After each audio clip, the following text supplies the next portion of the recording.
بسم اللہ الرحمن الرحیم۔ قال رسول اللہ صلی اللہ علیہ وسلم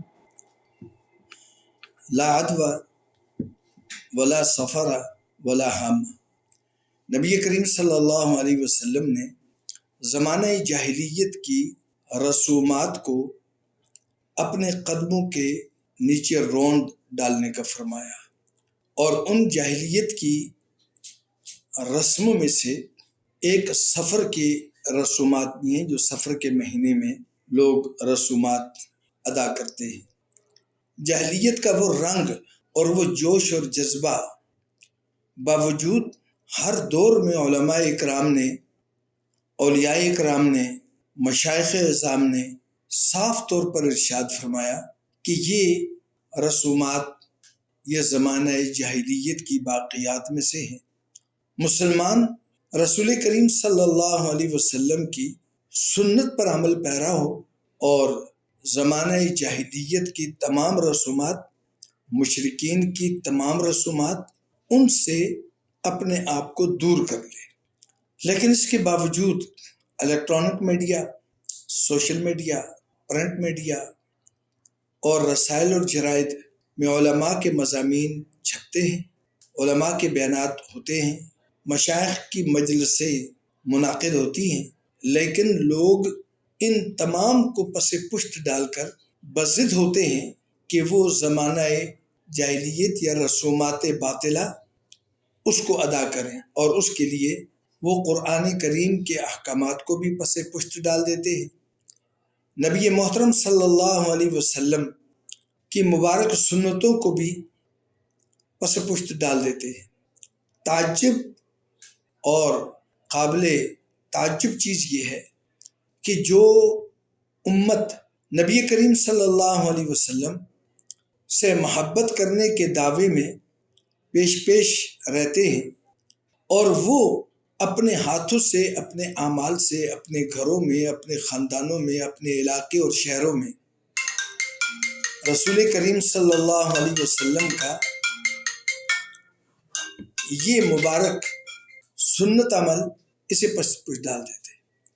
میرے محترم سامعین اکرام، یہی وجہ ہے کہ ہم نبی کریم صلی اللہ علیہ وسلم نے سفر کے اندر کسی نحوست کی نشاندہی نہیں فرمائی، بلکہ سفر کو سفر الخیر اور السفر المظفر، کامیابیوں اور خیر کا مہینہ قرار دیا، جسے ہم نے زمانہ جاہلیت کے لوگوں کی طرح اس کو نحوست کا مہینہ قرار دے لیا۔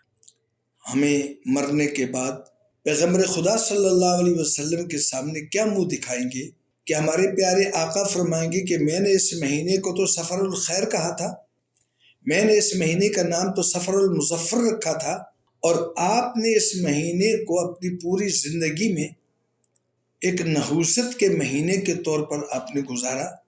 ایسا کیوں کیا؟ کس کی اتباع کی؟ کس کے نقش قدم پر چلے؟ آپ نے سفر میں شادیاں کرنا کیوں اس کو برا سمجھا؟ آپ نے محرم میں شادی اور نکاح کو کیوں برا سمجھا؟ نکاح عبادت ہے، آپ نے نکاح جیسی عبادت کو محرم اور سفر میں ممنوع قرار دے دیا۔ قرآن و سنت، یہ میری سنت، میرے اصحاب کی سنت، کہاں آپ نے اس کو کیا مقام دیا؟ کیوں اس کو پس پشت ڈالا؟ اس لیے نبی کریم صلی اللہ علیہ وسلم نے فرمایا کہ لا عدوى ولا سفر ولا حامہ، خاص کر یہ سفر کا ذکر فرمایا کہ سفر کے طرف منسوب جتنی بھی رسومات ہیں وہ ساری کی ساری غلط ہیں۔ ان رسومات سے ایک وہ لوگ ہیں اور ایک بڑا طبقہ ہے جو سفر کے پہلے 13 دنوں کو، ان کا نام ہی اس نے 13 تیزیاں رکھ دیا، اور جب پوچھتے ہیں کہ نبی کریم صلی اللہ علیہ وسلم نے تو اس کو خیر کا مہینہ قرار دیا، اور آپ نے اس کو 13 تیزیاں کیوں کہتے ہیں؟ کہتے جی اس 13 دنوں میں یکم سفر سے آپ بیمار ہوئے، 13 سفر تک آپ بیمار رہے، تو اس لیے ہم اس کو 13 تیزیاں کہتے ہیں۔ چلیں جی، بیمار ہوئے یہ ایک تاریخی بات ہے، حالانکہ رسول پاک صلی اللہ علیہ وسلم یکم سفر کو بیمار نہیں ہوئے، اور نہ ہی یہ 13 سفر کو آپ صحت یاب ہوئے۔ تاریخی طور پر یہ غلط چیز ہے، لیکن اس پہ مصر ہے۔ پھر اس سفر کو منحوس قرار دینا کہ اس سفر میں کوئی پاس سے پیسہ ٹکا غلہ نہیں نکالنا، کیونکہ اس سے سارا گھر خالی ہو جائے گا اور غلہ خالی ہو جائے گا، فلاں چیز یہ ہو جائے گی۔ یہ ساری توہمات اور ہمارے پیارے نبی حضرت محمد صلی اللہ علیہ وسلم کی ہدایت اور سنت کے بالکل خلاف ہے۔ اور نہ ہی تاریخی طور پر یہ چیز درست ہے کہ جی آپ سفر کے آخری بدھ میں آپ مٹھائی کیوں کھاتے ہیں، گھروں میں مٹھائی بناتے کیوں ہیں، اس کو بانٹتے کیوں ہیں، دکانوں پہ رش کیوں ہے؟ تو کہتے جی آخری بدھ کو رسول پاک صلی اللہ علیہ وسلم صحت یاب ہوئے تھے۔ تاریخی طور پر یہ بھی غلط ہے۔ جتنے سیرت نگار ہیں انہوں نے یہ بات لکھی ہے کہ سفر کے آخری بدھ، یعنی وہ بدھ جو اس وقت آیا تھا وہ 28 محرم کو تھا، 28 سفر کو تھا۔ تو 28 سفر کو آخری بدھ ہے اور اس کے بعد ربیع الاول ہے۔ تو 28 سفر بروز بدھ تو آپ کی بیماری کی ابتدا ہوئی ہے، اور پھر آپ کی دنیا سے پردہ پوشی کا معاملہ جو ہے یہ ربیع الاول میں ہے۔ اسی لیے قدیماً ہمارے معاشرے میں، مسلمانوں میں، ربیع الاول کی 12 تاریخ کو 12 وفات کے نام سے یاد کیا جاتا ہے۔